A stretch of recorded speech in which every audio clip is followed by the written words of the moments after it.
அனைவருக்கும் முதலில் ஹோலி பண்டிகை வாழ்த்துக்களை தெரிவித்துக் கொள்கிறோம். ஹோலி என்பது வண்ணமயமான ஒரு திருவிழா.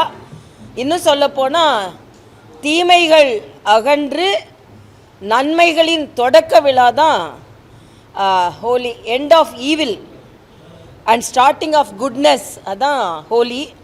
அதுதான் இப்போ 2026 நடக்க போகுது. அதன் அச்சாரமாகத்தான் இன்று இந்த வண்ணமயமான விழா நமது சகோதர சகோதரிகளால் இங்கே கொண்டாடப்படுகிறது. இது தேச ஒற்றுமைக்கான விழா. தேச ஒற்றுமைக்கான விழா கொண்டாடும் போது இது தமிழ்நாட்டுக்கான விழா அல்ல என்று எடுத்துக்கொள்ளக்கூடாது. தமிழ்நாட்டில் இருக்கும் அனைத்து மாநிலத்தை சார்ந்தவர்களும் அன்போடு கொண்டாடுகின்ற விழா இது. அதனால் ஒரு தேச ஒற்றுமையும் தமிழ் உணர்வை மேம்படுத்தும் விழா என்பதை நான் இங்கே தெரிவித்துக் கொள்கிறேன். இன்றைய காலகட்டத்தில் இத்தகைய விழாக்கள் எல்லாம் தேவையாக இருக்கிறது. ஏனென்றால் தமிழகத்தில் ஆண்டு கொண்டிருக்கும் திராவிட முன்னேற்ற கழகம் எப்பொழுதுமே பிரித்தாளும் ஒரு தன்மையை கொண்டு அதை வைத்து அரசியல் செய்யலான் இருக்காங்க. அதாவது மற்ற மாநிலத்தை சார்ந்தவர்கள் எதற்கும் அவர்கள் எல்லாம்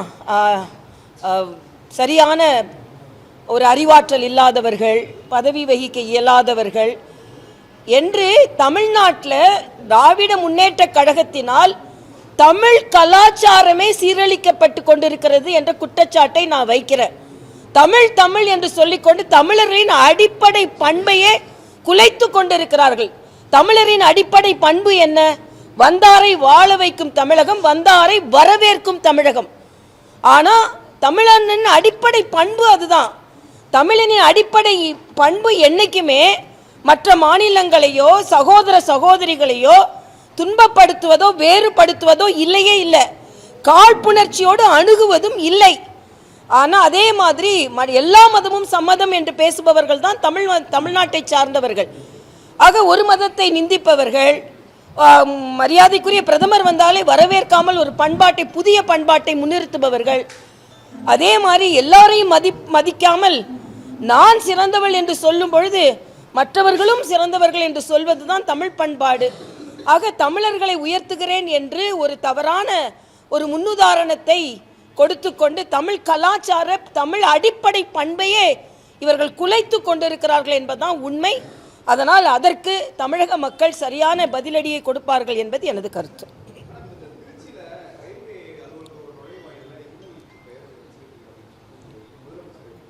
இல்லை, நானே சொல்லியிருக்கேன். அது எப்படின்னா, அது தமிழ் படுத்தியது தப்பு. அதே தமிழ்னா தமிழை படுத்தணும். ஆக தமிழ் படுத்தாமல் துவாரான அது கர்த்தவிய துவாரான கர்த்தவியான கடமை. அங்கே துவாரான வாழ்னு சொல்லலாம், இல்லைன்னா வழின்றது அப்படிக்காக சொல்லியிருக்கலாம். பட் அது அப்படி தான் மொழிபெயர்க்கணும் அப்படின்னு. என்னொன்று தமிழ்நாட்டில் வைக்கும்போது தமிழ் பிரதானமாக இருக்கணும்.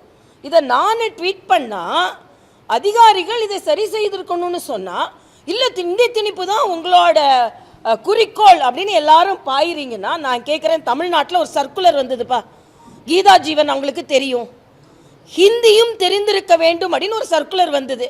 அப்போ அதிகாரிகள் தப்பு செஞ்சாங்கன்னு சொன்னீங்க. அப்போ தமிழ்நாடு அரசு ஹிந்தியை திணிக்க முயற்சி செய்ததா? அதே மாதிரி இன்னைக்கு முதலமைச்சர் ஒரு பெரிய பட்டியலை கொடுக்குறார். இன்னைக்கு நாங்கள் செல்வ மகள் சேமிப்பு திட்டம் தான் நாங்கள் சொல்லுகிறோம். அதே மாதிரி புதுச்சேரியில் ஜல்சக்தியை இல்லந்தோறும் இனிய குடிநீர் தான் நான் மொழிபெயர்த்திருந்தேன். நான் ஒரே ஒரு கேள்வி கேட்கிறேன். என்றைக்குமே தமிழ்நாட்டில் திணிப்பு என்பதற்கு எந்த முயற்சியும் மத்திய அரசால் மேற்கொள்ளப்படவில்லை. ஆனால் திணிப்பு என்பதை நீங்கள் திணித்து கொண்டிருக்கிறீர்கள் என்பதுதான். தமிழை முதன்மையாக நாங்கள் கொண்டிருக்கிறோம். அன்றைக்கி புதிய கல்விக் கொள்கையில் தமிழ் தான் பிரதானப்படுத்தப்படுகிறது, தாய்மொழி. அதற்கு நீங்கள் எதிர்க்கிறீங்க. நீட் தமிழிலும் எழுதலாம் அப்படின்றத கொண்டு வந்தது பாரதிய ஜனதா கட்சியின் அரசு. ஆனால் நீங்கள் ஒரு குரூப் 2 எக்ஸாமை கூட ஒழுங்காக நடத்தாமல், ஆனால் எல்லா நாளும் தமிழை பற்றி நீங்கள் பேசி கொண்டு இருக்கிறீர்கள் என்பதான் நான் கேட்குறேன். யூபி அரசாங்கத்தில் இருந்தீங்கல்ல, அன்னைக்கு ஏதாவது நீங்கள் எல்லாத்தையும் நீங்கள் தமிழில் ஹிந்தியில் இருக்கு நீங்கள் எனக்கு குற்றம் சாட்டி இருக்கிறீங்களா? தமிழ் படுத்தி கொண்டு இருக்கிறோம் நாங்கள் நம்ம மாநிலத்திற்கு ஏற்ற மாதிரி. ஏனென்றால் இது இயல்பு. மத்தியில் இருக்கும் பொழுது அந்த பெயர்கள் அப்படி இருக்கிறது. ஆனால் நாங்கள் இங்கே பேசும்பொழுது பிரதம மந்திரியின் காப்பீடு திட்டம், பிரதம மந்திரியின் வீடு கட்டும் திட்டம், செல்வமகள் சேமிப்பு திட்டம் அப்படின்னு தான் சொல்லி கொண்டு இருக்கிறோம். உங்களுக்கு எல்லாம் கலைஞர் பேர் வந்தனா உங்களுக்கு எல்லாம் சரியா இருக்கும். அதனால அரசாங்கத்தின் தோல்வியை மறைப்பதற்கு எப்பெல்லாம் முன்னிறுத்தணுமோ அப்ப ஹிந்தியை கையில் எடுத்துக்குவாங்க. ஹிந்தியை கையில் எடுத்துக்கொண்டு நான் கேட்கிறேன், இதே தயாநிதி மாறன் ஹிந்தியில போஸ்ட் அடிக்கலன்னு சொல்ல சொல்லுங்க, ஓட்டு வேணும்னு சொல்ல சொல்லுங்க பார்க்கலாம். சுயநலத்திற்காக இவங்கெல்லாம் ஹிந்தியில போஸ்ட் அடிச்சாங்க, ஹிந்தியில பேசி ஓட்டு கேட்டாங்க. நாம் அப்படி பஞ்சோந்தி மாதிரி கலர் மாறுறவங்க இல்லை. கலரை போட்டால் கூட உண்மையான கலரை போட்டுக்குவோம், நாங்கள் கலரை மாற்றிலாம் போட மாட்டோம் நாங்கள். அதனால இன்னைக்கு முதலமைச்சர் பதற்றத்தில் இருக்கிறாரு. முதலமைச்சர் மட்டும் இல்லை, அவங்க கூட்டணி கட்சிகளே பதற்றத்தில் இருக்கிறாங்க. அதனால உண்மையான பிரச்சனை எவ்வளவோ நான் கேட்குறேன். நாங்குநேரியில் ஒரு கலவரம் வந்து இங்கே வெட்டி கொண்டு இருக்காங்கங்க. அதை பற்றி வெங்கடேசன் பேசுகிறாரா? கம்யூனிஸ்டுகள் பேசுகிறீங்களா? ஆனால் ஒரு ஹிந்தி வாழை பற்றி நாங்கள் தான் சொல்லிட்டோம்ல, அது தவறு, அதிகாரிகள் தவறு செய்துக்கா மாற்றுங்க. நானே சொல்லிட்டேனே காலையில். ஏன் உண்மையான பிரச்சனை எங்கெங்க ஓடிக்கொண்டிருக்கு. வேங்கை வயல் கண்டுபிடிச்சிங்களா நீங்க? ஆக உண்மையான பிரச்சனை தமிழ்நாட்டில் ஓடிக்கிட்டு இருக்குங்க. 2.5 வயசு குழந்தை பாலியல் பலாத்காரம் செய்திருக்கிறாங்க திராவிட முன்னேற்ற கழக நிர்வாகினால. ஏர்லைன்ஸ்ல போன ஏர் ஹோஸ்டஸ் கிட்ட தவறா நடந்து திராவிட முன்னேற்ற கழகத்தை சார்ந்தவர் கைதாகி இருக்கிறார். இதெல்லாம் என்ன சொல்றீங்க நீங்க? ஆக உணர்வு பூர்வமாக பல பிரச்சனைகள் தமிழ்நாட்டில் நடந்துகிட்டு இருக்கு. உடனே அதை மூடி மறைக்கிறாங்க. அந்த காலத்து உங்களோட இந்த ஹிந்தி எதிர்ப்பு, திணிப்பு, இந்த மாய்மாலாம் ஒன்றும் நடக்காது. மக்களுக்கு நன்றாக புரிந்து வைத்திருக்கிறார்கள். மரியாதைக்குரிய பாரத பிரதமர் வந்தா தமிழ்ல பேசுறாரு, தமிழ்ல ட்வீட் போடுறாரு, தமிழுக்கு மரியாதை கொடுக்கிறார்கள். இதையெல்லாம் நீங்க மறைக்க வேண்டும் என்று பார்த்தால் நடக்காது என்பது எனது கருத்து.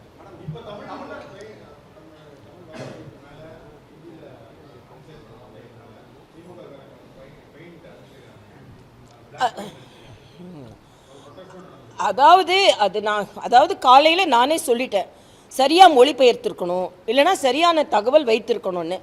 இதில் வந்து அதிகாரிகள் நிஜமாவே அதை கண்காணித்திருக்க வேண்டும் என்பது எனது கருத்து. நான் உண்மையை சொல்கிறேன். உடனே அதிகாரிகள் மீது பழி போடுகிறார்கள் அப்படின்னா நான் தான் கேட்டேன். தமிழ்நாட்டில் ஒரு சர்க்குலர் வந்தது ஹிந்தி தெரிஞ்சிருக்கணும்னு. அப்போ ஸ்டாலின் போட சொன்னார், நான் கேட்க மாட்டேன்னா? ஒரு இது பரீட்சை, குரூப் 2 பரீட்சையை 800 பேர் வைக்கிற இடத்துல 160 பேருக்கு மட்டும் தான் சீட் போட்டிருந்தீங்க. அப்போ நீங்கள் தான் செஞ்சீங்களா? அப்போ நீங்கள் செய்கிற எல்லா குளறுபடியும் செய்வீங்க. நான் மறுபடியும் சொல்கிறேங்க, தமிழ்நாட்டில் தமிழக பாரதிய ஜனதா கட்சி தமிழுக்காகத்தான் இருக்கிறது. தமிழுக்கு எந்த நிந்தனை வந்தாலும் நாங்களும் பொறுத்து கொள்ள மாட்டோம். அப்படி செய்யக்கூடிய நிலைமையில் மத்திய அரசு இல்லை. மத்திய அரசு எல்லா மொழிகளுக்கும் உரிய அங்கீகாரத்தை கொடுத்து கொண்டு தான் இருக்கிறது. ஆனால் நீங்கள் மத்தியில் ஆட்சியில் நடக்கும்போது எப்படி இருந்தீங்க? ஹிந்தி எதிர்ப்பு போராட்டத்தில் ஹிந்தியை திணித்தவர்களோடு இன்னைக்கு நீங்க கூட்டணி வைத்துக் கொண்டு இருக்கிறீர்கள். அதை முதல்ல புரிஞ்சு கொள்ளுங்க. ஆக உண்மையிலேயே நீங்கள் யார் ஹிந்தி எதிர்ப்பு, யாரை எதிர்த்தீர்கள்? காங்கிரஸ் எதிர்த்தீங்க. அன்னைக்கு அதிகாரப்பூர்வமாக தமிழ்நாட்டில் ஹிந்தியை திணிச்சது காங்கிரஸ். ஓட்டுக்காக நீங்க யார் வேணாலும் கூட சேர்ந்துக்குவீங்க. ஆனால் எங்களை சொல்லிக் கொண்டிருப்பீர்கள். மரியாதைக்குரிய பாரத பிரதமர் அவர்கள் இன்னைக்கு ஆதிச்சநல்லூர் அகழ்வாராய்ச்சியை நாங்கள் வெளியே கொண்டு வரோம்னா கீழடி என்னாச்சுன்னு கேட்க வேண்டியது. கீழடிக்கு அதிகமாக நிதி ஒதுக்கியதே மரியாதைக்குரிய பாரத பிரதமர் அவர்கள் தான். ஆக நீங்கள் உங்களோட தோல்வியை மறைப்பதற்கு மறுபடியும் மொழி பிரச்சனையை எடுத்து வந்தால் நிச்சயமாக மக்கள் அதை ஏற்றுக்கொள்ள மாட்டார்கள் என்பதை நான் தெளிவுபடுத்துகிறேன். பத்திரிகை சகோதரர்கள் இந்த ஃப்ரேசஸ் எதையும் விடாமல் தயவு செய்து போடுங்க. அது இப்போ தான் சரியாக வரும். ஏன்னா நாங்கள் தமிழுக்காக, எல்லோரும் தான் தமிழுக்காக போராடி கொண்டு இருக்கிறோம். பக்கத்தில் பாண்டிச்சேரி இருக்குங்க, தமிழில் தான் பல திட்டங்களை நாங்கள் சொல்லி கொண்டு இருக்கிறோம். இதோ இங்கே ஒருத்தர் சொல்கிறாரு, தமிழ்நாட்டில் தேசிய ஜனநாயக கூட்டணி வந்துருச்சுன்னா தமிழ் தாய் வாழ்த்து இருக்காது, தமிழ் இருக்காது. பக்கத்தில் புதுச்சேரியில் தமிழ் தாய் வாழ்த்தோட தாங்க எல்லா கூட்டமும் ஆரம்பமாகிறது. அதனால் நிச்சயமாக தேசிய ஜனநாயக கூட்டணி வரும், வெற்றி பெறும். இங்கே அதை பொறுக்காமல் இப்பொழுதே பதற்றத்தோடு சில பிரச்சனைகளை எடுக்கிறார்கள் என்பதுதான். 1967 ஆரம்பித்தவங்க பிரச்சனை இனிமேல் மக்களிடம் எடுபடாது என்பதுதான் எனது கருத்து.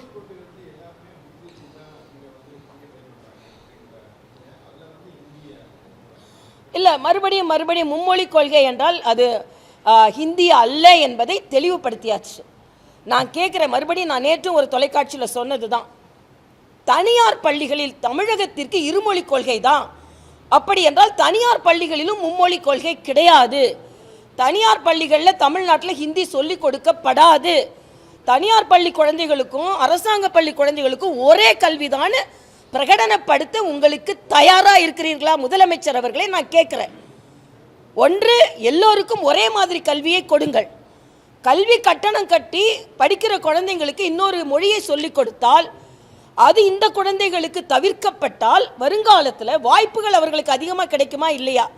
இன்னொன்று, ஒரு மருத்துவர் என்ற முறையில் சொல்கிற தாய்மொழி கல்வி தான் தேசிய கல்விக் கொள்கை, புதிய கல்விக் கொள்கை உணர்த்துகிறது. எப்படி தாய்ப்பால் சீக்கிரமாக குழந்தைகளுக்கு ஜீரணமாகுமோ அதே மாதிரி தாய்வழி கல்வி உடனே ஜீரணமாகும், ஏற்றுக்கொள்ளப்படும். அது உங்களால் ஏற்றுக்கொள்ள முடியாது. ஏனென்றால் ஹைகோர்ட் கண்டனம் சொல்கிற வரைக்கும் தமிழ் வழி கல்வி முழுவதுமாக இங்கே இல்லை. தமிழ் பாடம் இருந்துதான் ஒரு பள்ளி நடத்தப்பட வேண்டும் என்ற கட்டாயம் தமிழகத்தில் இல்லை. நீங்கள் இன்னைக்கு 6வது முறை ஆட்சி செய்கிறீர்கள் முதலமைச்சர் அவர்களே. மரியாதைக்குரிய பாரத பிரதமர் என்ன சொன்னார் தெரியுமா?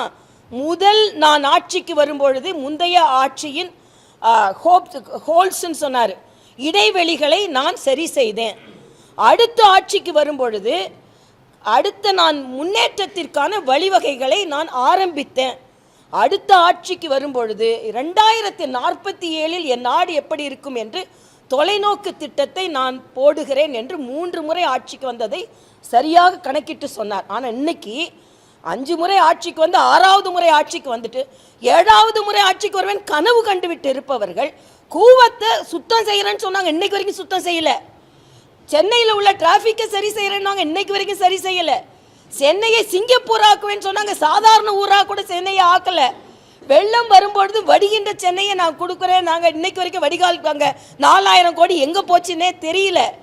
இன்னைக்கு குண்டும் குழியுமான சாலைகள், தங்க நாற்கர். நான் கூட ஒரு நாள் சொன்னேன், பாண்டிச்சேரியிலேருந்து 1.5 மணி நேரத்தில் வந்துட்டேன். சென்னையிலேருந்து என்னோட சகோதரர்கள் ராயபுரத்துலேருந்து நுங்கம்பாக்கம் வர்றதுக்கு 2 மணி நேரம் ஆக்குனாங்க. நான் சொன்னேன், என்னக்கா நீங்கள் சீக்கிரம் வந்துட்டீங்களேன்னு நான் சொன்னேன், நான் வந்தது நம்ம ஆட்சி கொண்டு வந்த தங்க நாற்கர சாலை, நீங்கள்லாம் வந்தது பிரியா போட்ட கார்பரேஷன் சாலை, அதனால தான் உங்களால் வர முடியல. நான் 1.5 மணி நேரத்தில் வந்துட்டேன், 2 மணி நேரம் உங்களுக்கு உள்ளால் வர முடியல. இப்படித்தான் இருக்குது. அதனால் சும்மா மக்களை ஏமாற்றி கூட முடியாது, மொழி அரசியலை வைத்து இனிமேலும் மக்களை ஏமாற்ற முடியாது என்பது எனது கருத்து.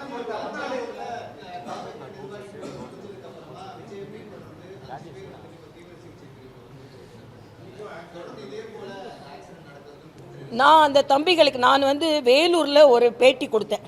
அப்போ சொன்னேன், தம்பி விஜய் நீங்கள் கூரை போட்டு என்னமே நிகழ்ச்சிகளை நடத்துங்க. நான் சொன்னதுனால தான் செஞ்சார்னு இல்லை, ஆனால் அதுக்கு அடுத்த நிகழ்ச்சியிலேருந்து அவங்க தம்பிங்களை வெயிலில் காய வைக்காமல் நல்ல கொட்டகை போட்டு நடத்துனாங்க. சரி, அவங்கெல்லாம் மயக்கம் அடையாமல் உயிரிழப்பு இல்லாமல் இருப்பாங்க அப்படின்ற ஒரு நிம்மதி நமக்கு வந்தது. திருப்பியும் பின்னால் போய் ஆக்சிடெண்ட் ஆகிறது நல்லதில்லை. முதல்ல அதை கட்டுப்படுத்த வேண்டும் என்று நான் கேட்டுக்கொள்கிறேன். முதல்ல தமிழ்நாட்டில் ஆட்சிக்கு வந்தால் நம்ம எப்படி கட்டுப்படுத்துவோன்னு இருக்கட்டும், நம்ம கூட்டத்தை எப்படி கட்டுப்படுத்துவோம், நமக்கு பின்னால் வர தொண்டர்களை எப்படி கட்டுப்படுத்துவோம் தம்பி விஜய் அதை முதலில் முயற்சி செய்து ஒரு முன்னுதாரணமாக இருக்க வேண்டும் என்பது எனது கருத்து.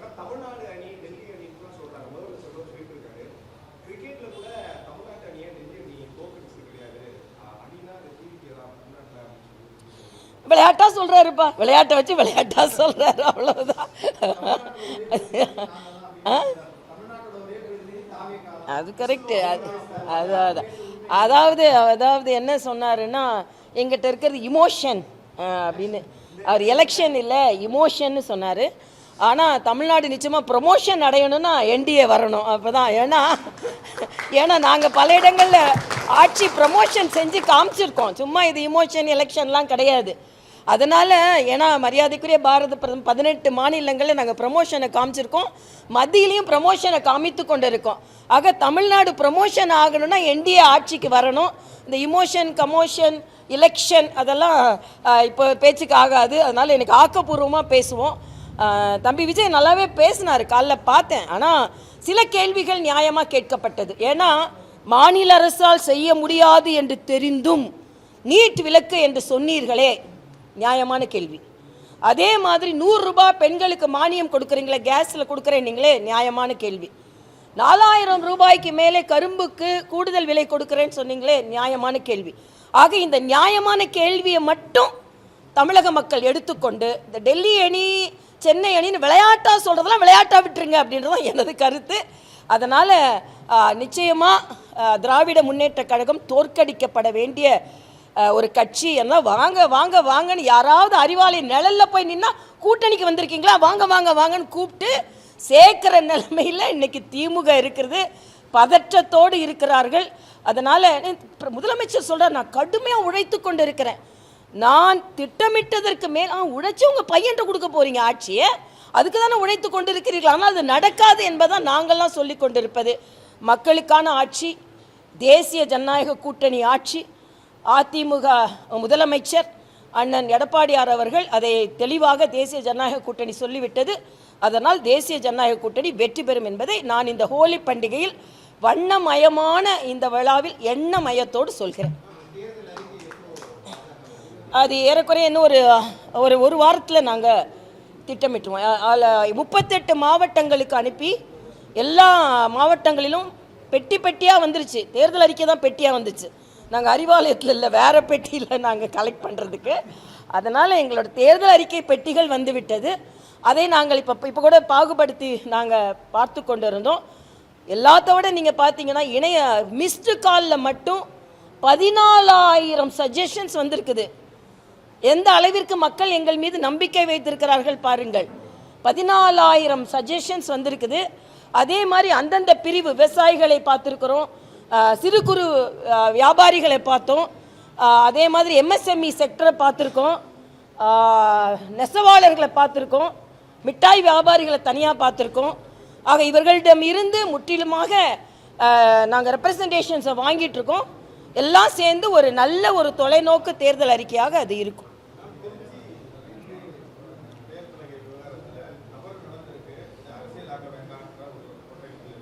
யாரு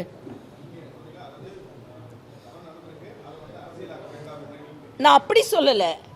அதிகாரிகள் முதல்ல கவனம் செலுத்தணும், மொழிபெயர்ப்பில் கவனம் செலுத்தணும், தமிழை எந்த இடத்துல போடணுன்ற கவனம் செலுத்தணும்னு சொன்னேன் இதில். ஏன்னா அவங்க மொழிபெயர்ப்பே தப்பு. அதாவது கர்த்தவிய துவாரான்னா அது தமிழில் என்னன்னு மொழிபெயர்க்கணும் பாருல. தமிழில் கர்த்தவிய துவாரான்னு போட்டால் தமிழ் மொழிபெயர்ப்பு ஆயிராது. அதை அதிகாரிகள் பார்க்கணும். இன்னொன்று, தமிழ்நாட்டில் பேசும்போது தமிழை பிரதானமாக போட்டுட்டு மற்ற மொழிகளை போடணுன்றது நான் என்னோட கருத்து. இதை நீங்கள் கவனிங்கன்னு நான் சொல்லியிருக்கேன், அவ்வளோதான். ஏன்னா இது உடனே நேரடியாக தான் மத்திய அரசு தான் இந்திய திணிக்கிற மாதிரி உடனே இவங்க எல்லாம் போடுறாங்களே, அது தவறு. அந்த எண்ணம் மத்திய அரசுக்கு கிடையாது, அந்த திணிப்பு எண்ணமும் கிடையாது. இதை சரி செய்யுங்கள் என்றது எனது கோரிக்கையாக நான் வச்சேன், அவ்வளவுதான்.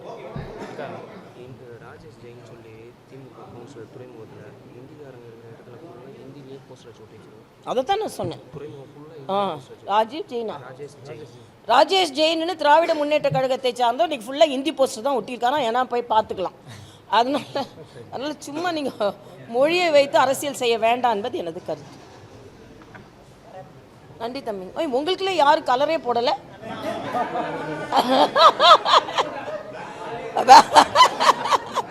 தெரிஞ்ச எல்லாத்தையும் கலர் பூசி விட்டுருப்பேன்.